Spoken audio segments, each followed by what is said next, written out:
GDP report will show signs of a weakening economy. It is a backward-looking indicator because it takes into account everything that's already happened. A look at what lies ahead. That's next on Marketplace. We'll be back with All Things Considered at 7 p.m. tonight. Temperatures right now in the mid-70s. They'll fall to about 60 overnight. Tomorrow should be sunny. We'll see temperatures in the mid-70s. WNYC at 6:30. WNYC is supported by New Light Theater Project presenting Mystic Conversations, a new play about a mother discovering her child's psychic gifts and the unseen world around them, now through May 17th on Theater Row. More at mysticconversations.com. WNYC, independent journalism in the public interest. 93.9 FM and AM 820. NPR News and the New York Conversation.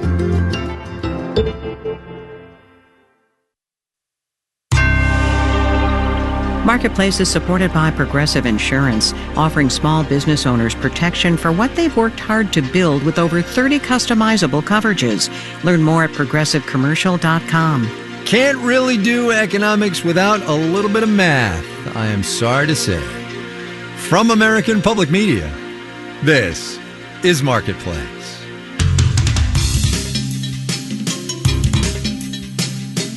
Marketplace is supported by LHH. LHH believes that recruitment doesn't have to feel cold. Through craft, care, and passion, it can be beautiful. LHH, a beautiful working world. Learn more at lhh.com/beautiful. And by Gamma. Gamma uses AI to generate presentations, websites, social media, and documents from a single prompt. No design or coding skills required. More at gamma.app. You have ideas? Gamma brings them to life. And by Mercury. Mercury is a fintech dedicated to helping businesses protect their money and power their financial workflows. Mercury, powerful banking, simplified finances. More at mercury.com.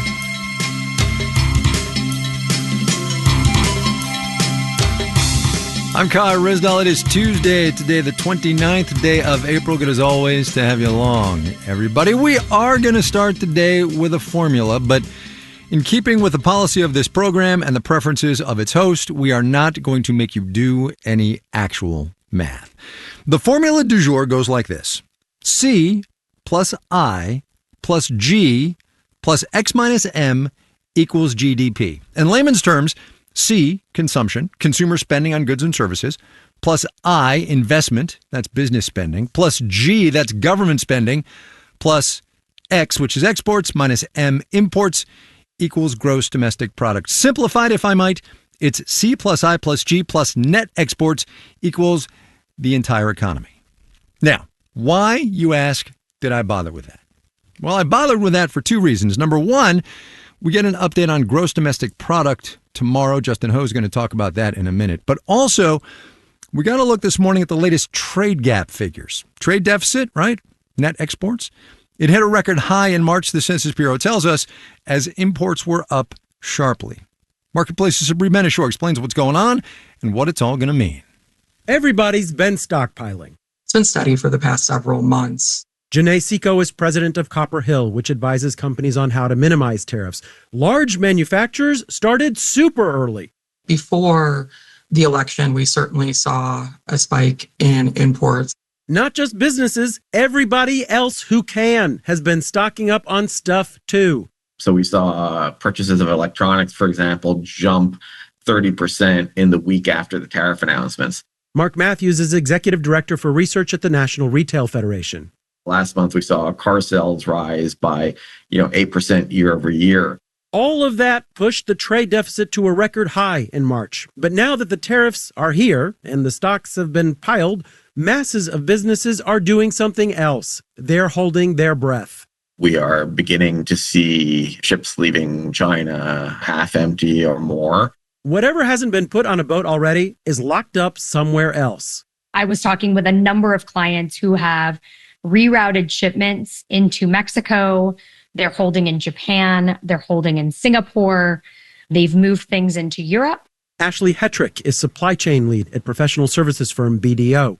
All of them very much taking a wait and see approach before paying duties on those items to bring them into the United States. And while they are waiting and seeing, they are figuring out who's going to pay these tariffs, which in a long and twisty-turny manufacturing supply chain is not a simple question. Again, Janae Seco at Copper Hill. They might be delaying or slowing down to the degree they can to get commitment and agreement with their customer on some type of passing along of the tariff or the sharing of the tariff. According to the Retail Industry Leaders Association, which represents the country's largest retailers, the next few weeks are going to be critical in determining what companies do and whether we're going to see shortages in the back-to-school and holiday shopping seasons, if not sooner. In New York, I'm Sabri Benishore for Marketplace. Okay, so GDP, remember the formula, right? C plus I plus G plus net exports. That net exports thing that Sabri was just talking about is going to play big in the GDP number we are going to get tomorrow. And as Marketplace's Justin Ho reports, even though it is still early days, the president's trade policies are already showing up. Some of the economic data we get comes out really close to the time period it measures. This Friday's jobs report, for instance, will cover the month we're currently in. But tomorrow's GDP report will reflect what happened more than a month ago, back in the first quarter of this year. It is a backward-looking indicator because it takes into account everything that's already happened. That's Jennifer Lee, senior economist at BMO Capital Markets. The first quarter was before the president's so-called Liberation Day. Back then, it was mostly fears about tariffs that were driving business decisions. Everyone's trying to buy up what they can when they can get it at a still decent price before the tariffs really kicked in. All of that importing has been leading to record trade deficits, and trade deficits are subtracted from GDP. Now we're starting to see the actual impact of the tariffs themselves, rather than the fear. There's a range of surveys from the regional Fed banks that are starting to point to increases in business input costs. That's Bill Adams, chief economist at Comerica Bank. He says those higher costs are likely to cut into business investment, which is an important component of GDP. Businesses are going to be more cautious towards building a new factory, buying new equipment that they're going to be using for the next couple of years. Uncertainty is causing businesses to put off hiring decisions, and that could have an even bigger impact on GDP, says Gregory Dacco, chief economist at EY. That leads to essentially a slowdown in employment momentum and in income growth, which in turn will prevent consumers from spending in the face of these heightened prices stemming from tariffs. Dacco says given less business investment and less consumer spending, the end result is likely to be the U.S. economy moving from a 3% pace of growth in 2024 towards a pace of growth that's likely to be very close to stall speed by the fourth quarter of this year. In other words, Dacco says the odds of a recession are rising. I'm Justin Ho for Marketplace. On Wall Street today, President Trump's most recent tariff walkback cars this time lifted the mood. We'll have the details when we do the numbers.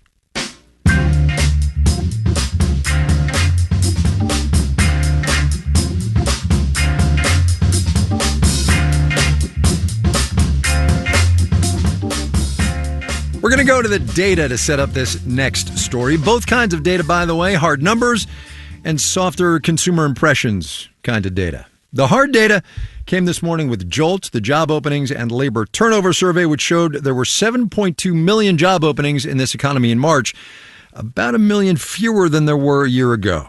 The softer data is how people are feeling about how many jobs are out there. According to the Consumer Confidence Report out today from the Conference Board, in April, fewer people believe jobs were plentiful compared to March, and more people feel like jobs are hard to get, again, compared to March. The difference there between plentiful and hard to get is what economists call the labor market differential, which, yes, we know, requires some explaining.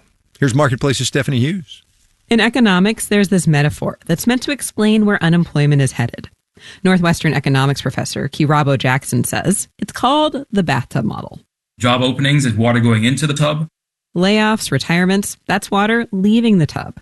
In an ideal world, you'd have a tub that's 2/3 full. That's the right mix of job openings and exits. Water's not sloshing over the sides. That's what was happening a few years ago when it was really hard for companies to hire workers.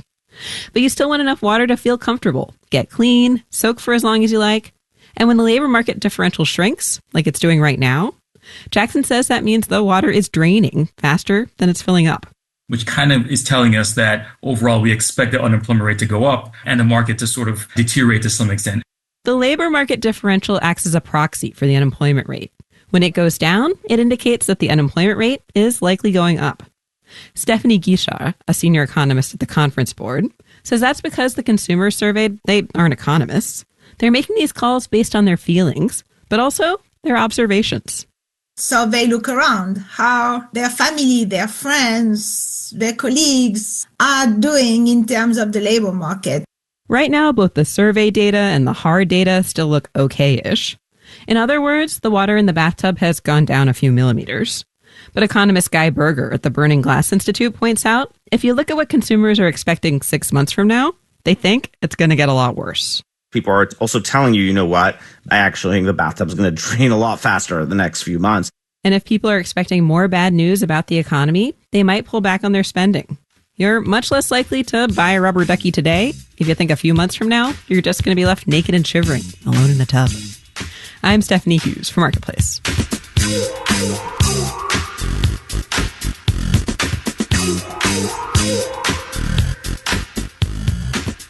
Retirement. Pretty easy to define, I think. You work for a long time, and then at the end, ideally, you get some hard-earned time off. How about this, though? Mini retirements. People taking a big chunk of time off closer to the beginning or maybe the middle of their careers than to the end. They are apparently becoming more popular with younger workers, and Isabella Kwai wrote about them in the New York Times the other day. Isabella, thanks for coming on. Thank you. Great to be here. These mini retirement things, what are they? Yes. Well, a mini retirement is a self-funded break that people take away from traditional full-time employment. You may have known it to be more a sabbatical, but these days, some people prefer to call it a micro or mini retirement instead because it's not always through an employer and they might be funding it through their own savings and not coming back to the same job. And it's also younger people, right? It's not people at 65 or whatever the retirement age is, right? It's people who are sort of in their careers who are saying, I need not to do this for a while. Yes, it's people who are, they could be in their 20s, 30s, or older, but it's people who are not at the age that we would think would be traditional retirement age. And it's not just about being tired of working. What they want is a way to make it more sustainable to work and enjoy their lives in these mini breaks instead of saving it all for the very end. Are they leaving their jobs to do these and sort of seeing what happens on the back end, or have they been laid off? I mean, the folks you talk to. It's a real mix. So of the people I spoke to, there were some of them who just felt like they were in a job that was unsustainable and overworked them. So they quit and decided to take some time before applying for a new one. There's others that, taken unpaid leave. And, after the article came out, one person wrote to me and said they'd been laid off twice in a row. And so they took an unplanned mini retirement for over a year, but it ended up putting them on a pathway to an entirely different career. And, it ended up being a really transformative time. This is all a reflection of the importance nowadays on work-life balance, right? There's no more of this, work until you're dead thing. It's you gotta live too, right? Exactly. And, obviously it's easier to do this if you are in a more financially stable place. That being said, I think even this concept appearing online more is a sign that, especially after the pandemic, a lot of younger workers are rethinking their priorities in life. They're thinking, do I live to work or work to live? Is this career for me? Is there a way in which I can, get food on the table and pay the bills, but not have to work myself to the bone? And I think the mini retirement is a reflection of those anxieties and some people are trying to find a different way to do things. Do these folks, when they come back to the labor market, do they suffer for having been away, or does it work out positively for them in one way or another? So in some research around this that surveyed some professionals who came back, they reported coming back to their careers with a greater sense of things like confidence, boundaries with work. But of course, leaving, any career for some time, what also came through was people are aware it's a financial risk. This could set them back in terms of career progression, but it brings other benefits and they want those benefits. Have you inquired at the good offices of the New York Times whether you might be able to do one of these? Because I'm thinking about calling my boss.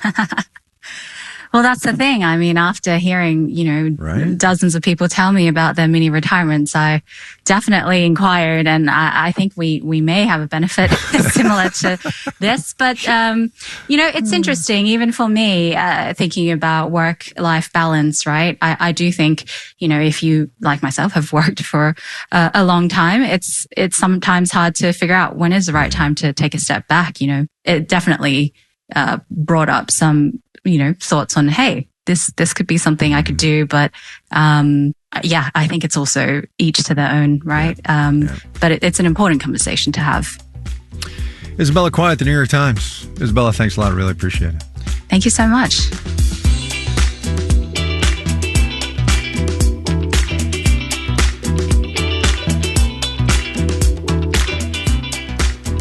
Coming up. I make 5,000 decisions a day at work, and all of them have to be right. No pressure, though. First, let's do the numbers. Dow Industrial's up 300 points today, 0.75%, finished at 40,527. The Nasdaq added 95.6%, 17,461. The S&P 500 up 32.6%, 55 and 60 there. General Motors down 0.6%. Today it is the latest company to drop or walk back earnings guidance for the year. Why, you ask? Because tariffs. Hello. Delta, American, Southwest have done it, as well as the parent companies of Frontier and Alaska Airlines. Bonds up, yields down on the 10-year, 4.17%. You're listening to Marketplace. The Numbers is supported by Odoo.com, your entire business on one platform. Marketplace is supported by Bitwarden Password Manager. A strong password can be a critical first line of defense for accounts. This World Password Day, Bitwarden can help individuals and businesses protect their logins across all devices. Learn more at Bitwarden.com.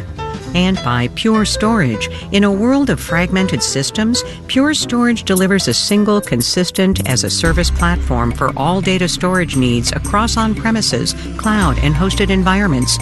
More at purestorage.com.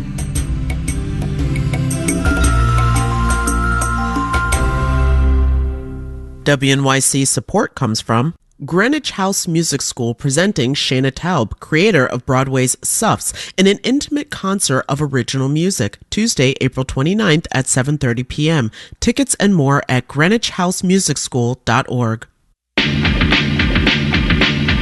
On the next All of It, Ryan Coogler's elevated horror film Sinners has reigned over the box office for the last 2 weekends. It has also achieved both critical acclaim and controversy. We'll speak with Morehouse professor Stephanie Dunn about its impact. I'm Allison Stewart. Join us for All of It weekdays at noon on WNYC.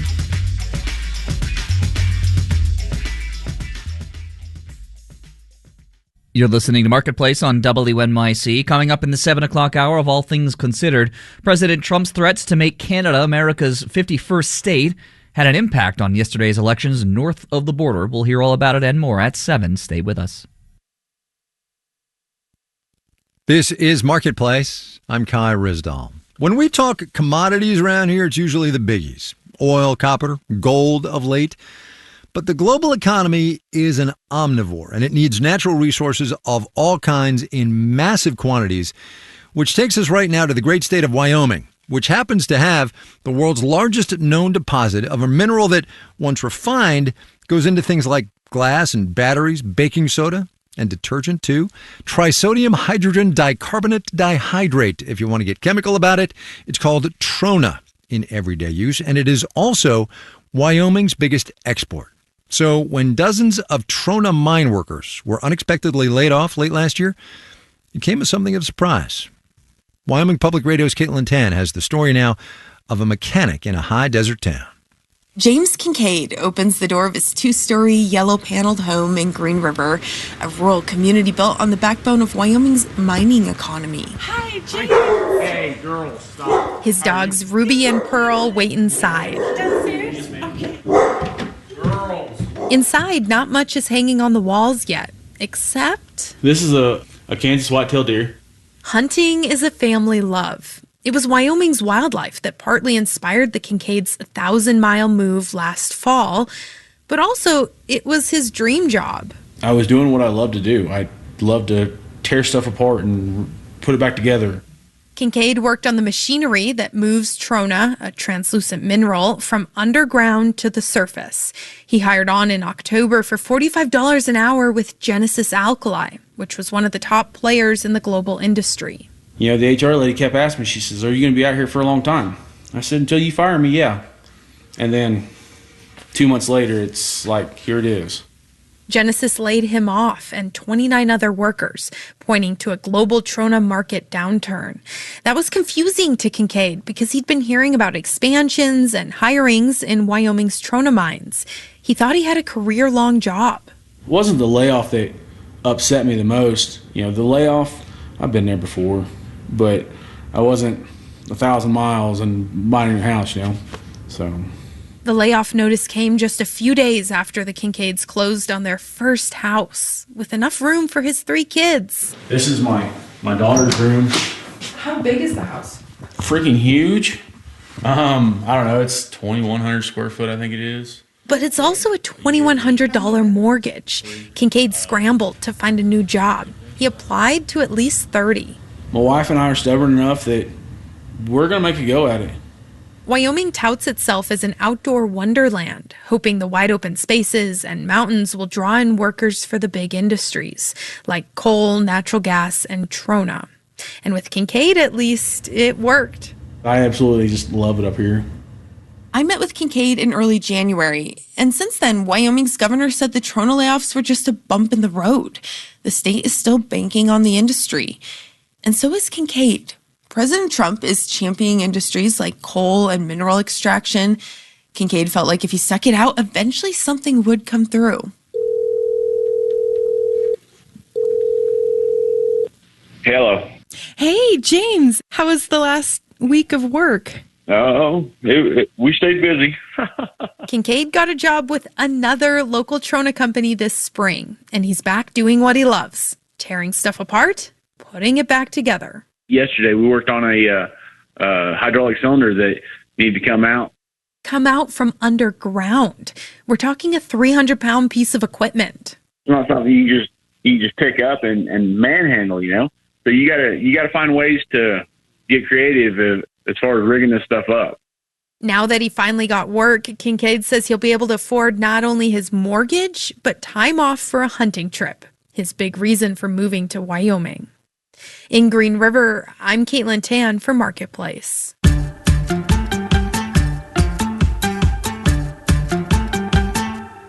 He's faded from the scene mostly, but Elon Musk's legacy in the federal government and the federal workforce is going to be much like one of the sayings around his rocket company, rapid, unscheduled disassembly.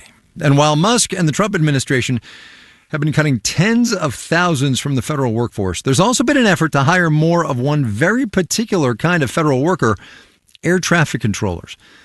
The Federal Aviation Administration has been dealing with a shortage of controllers for years now. The agency has said it hopes to hire 2,000 of them this year. It's boosted pay for some controllers in training to sweeten the pot. Also, it's simplified parts of the hiring process. But as Marketplace's Henry Epp reports, it is going to take a while to produce results. The job of directing planes in and out of airports and through the skies comes with some financial perks. Stephen Abraham retired after 23 years as a controller at JFK Airport in New York City. By the time you're 26, you can make, a pretty substantial 6-figure salary. When you retire at age 56, you get this magic thing that nobody else can offer you now called a pension. The trade-off, the job is stressful. I make 5,000 decisions a day at work, and all of them have to be right. That's, you really kind of don't get a second chance. Do that 5 or 6 days a week on shifts that sometimes start and end at different times every day, and he says it adds up. There's just mental strain and fatigue, and it just wears you out. which is one reason why most air traffic controllers have to retire at 56. Those early retirements and the strains of the work itself help explain why the Federal Aviation Administration is about 3,000 air traffic controllers short of its staffing target. The FAA did not agree to a recorded interview for this story, but in a written statement, it said that more than 8,000 people recently qualified to take an aptitude test, early steps in the process of becoming a controller. Getting someone from there to working in a controlled tower means passing through some bottlenecks in the system. First, the FAA's academy in Oklahoma City can only handle 1,800 students per year running at full capacity. Michael McCormick heads the air traffic management program at Embry-Riddle Aeronautical University in Florida. Until last year, all future controllers had to go through that Oklahoma academy, even those with undergraduate air traffic degrees from Embry-Riddle. Then the Biden administration allowed some undergraduate programs to offer equivalent training. So that upon graduation, they can be hired immediately into the FAA. The Trump administration has added more air traffic control programs to the effort. The University of North Dakota joined the program earlier this year. Craig Carlson, an associate professor there, says students train in a simulator that mimics an air traffic control tower.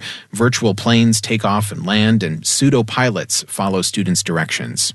They call up over radio frequencies that you key up like you would in a facility. It's pretty fun and pretty immersive. Carlson says tuition deposits for the fall term have doubled. I think that's people wanting to come for the enhanced program. But it's going to take them about 4 years to graduate. So in 4 years is when I see the program at its full potential. When those students finally make it to an FAA facility, they'll hit bottleneck 2, mandatory on-the-job training. Robert Mann is an airline industry consultant. It can then take them between 12 months in a less challenging facility, up to 24 months, sometimes longer, to finally qualify as a certified air traffic controller. There's a lot to learn, and every facility is slightly different, but the training takes so long because of the workforce shortage it's supposed to solve, Mann says. It's a catch-22 situation. If you don't have enough people, you don't have enough people to train people, and hence people don't get trained, or at least at the rate you'd like. Mann says he's skeptical that the FAA will be able to alleviate its shortage anytime soon. Students who do make it all the way through the training will find the work has benefits beyond the pay and pension, says former JFK controller Stephen Abraham. After you've worked when it's really busy, you know when you've done a good job. Like nobody has to tell you. The job isn't a lot of backslapping and boy, you're really good. But you know you've saved people time and kept them safe. I'm Henry App for Marketplace.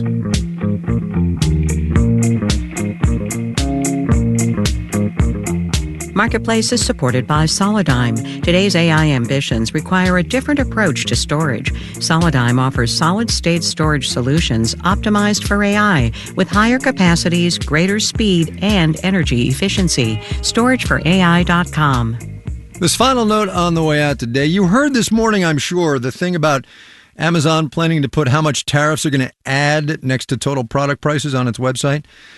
Well, the president found out. He called Jeff Bezos. Tariff costs are now not going to be on Amazon. Casey Hunt asked Kevin Hassett, the head of the National Economic Council at the White House, about that today on CNN. We're going to play you his whole answer. Is this political interference in the free market? No. First of all, I got to say that I'm really glad to have a president that if he notices something that needs to be fixed for American workers in the U.S. economy, that he can pick up the phone, they pick it up right away, and then he gets to the bottom of it. The bottom line is that if we charge a tariff on a foreign country, then if they have inelastic supply to us, then the supplier in that country is going to bear the tariff, not the U.S. consumer. And the idea that Amazon is going to say that the tariff is passing through to the consumer means that they don't understand economics. And so you covered it as a debacle. I did think it was a debacle for whoever's doing economics at Amazon because they were assuming something that's contrary to basic economics about who bears the tariff. And it was correct for Jeff Bezos to apologize for it and to correct the record that Amazon, whoever did it, made a big mistake. I wonder if they'll have a job tomorrow. Everything else about that answer aside, Kevin Hassett has a PhD in economics. I do not. But believe me when I tell you, it's consumers who pay the tariffs. Our digital and on-demand team includes Jordan Manji, Dylan Mietanen, Janet Wynn, Olga Oxman, Virginia K. Smith, and Tony Wagner. Francesca Levy is the executive director of digital and on-demand. And I'm Kai Rizdal. We will see you tomorrow, everybody.